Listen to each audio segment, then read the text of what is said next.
and is completely dedicated to Robert Andrew Woolmer, commonly known as Bob Woolmer, despite being one of our biggest cricketing rivals in the Pakistan's coach. He had always impressed me with the way of his thinking, with his innovative thinking, with his new ideas. He was actually born in Kanpur, India, within a year of India's independence, sometime in 1948. His first ODI debut was for England in 1972. His website actually reads that his debut to Test cricket was marred by his broken arm. But after that, under his regime, South Africa won 10 out of 15 Test series, which is pretty awesome. And he left his job as South Africa's coach after they failed to make it to the final of the World Cup that time. And he again gets appointed as a coach now for Pakistan. Let me just underline this, that he was only the second non-Pakistani coach to actually coach a Pakistan cricket team. You can actually guess how intelligent or what sort of ideas he was having if he was actually taken to coach Pakistan. His website actually reads that he's still standing, but I think it should not say other things, because we actually lost him yesterday, and I'm very sorry to say this, and that's why this video is actually completely dedicated to him. We lost somebody today with innovative ideas.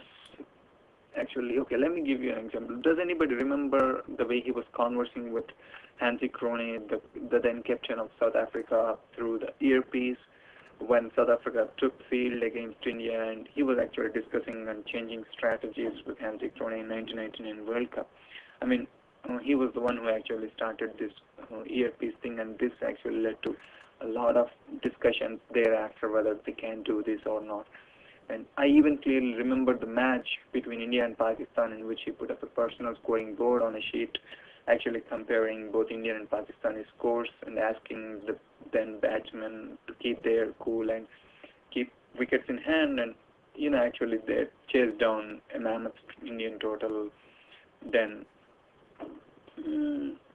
though he had some pretty political hiccups running all the way during his coaching with I should say, it's cricket-patriotic Asian country, we cannot actually reject having accepted that he had actually taken Pakistan to a higher level.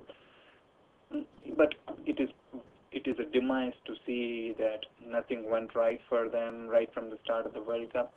I have actually been following this World Cup hype too closely now. I noticed that the barometer was actually reaching its saturation when Pakistan actually batted pretty awfully against Ireland.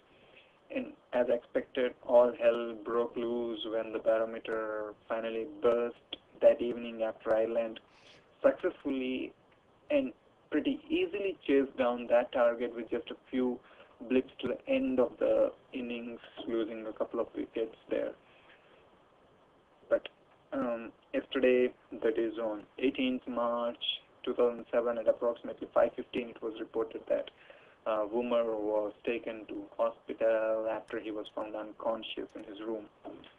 It was later confirmed that Bob Woolmer had died, and the news was that he's actually suffered from an unnamed medical condition.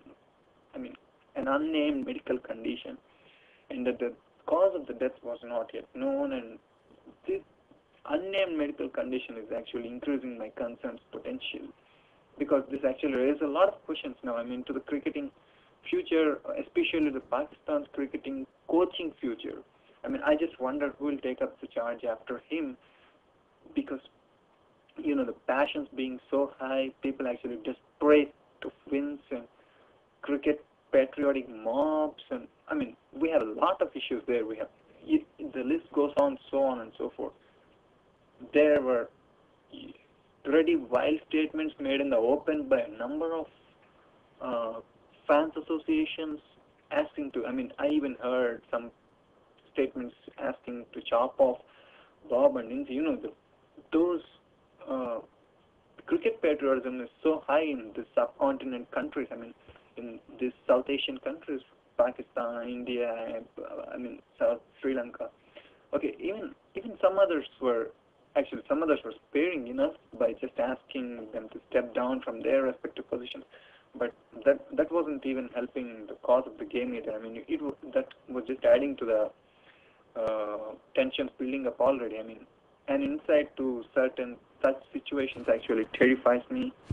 The authorities have to actually come out and report the exact cause of the death, even if it is a heart failure, heart attack, or something like that. And just saying that it is some unknown disease actually doesn't make it any good to the tensions that are already building up. People nobody knows what happened. I mean, you have to bring it into light. The subcontinent was, is, and I think will always pose certain threats to the game, always, as it has been right from the cricket's birth. I mean, right from subcontinent started playing cricket.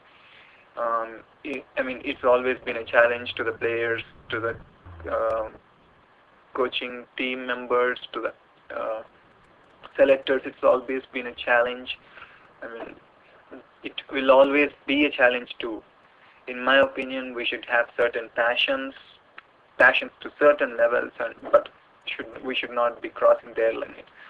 I think.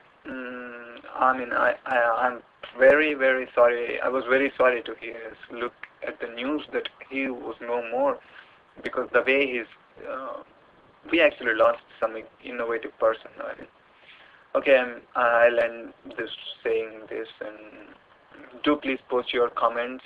Thank you very much for listening and watching.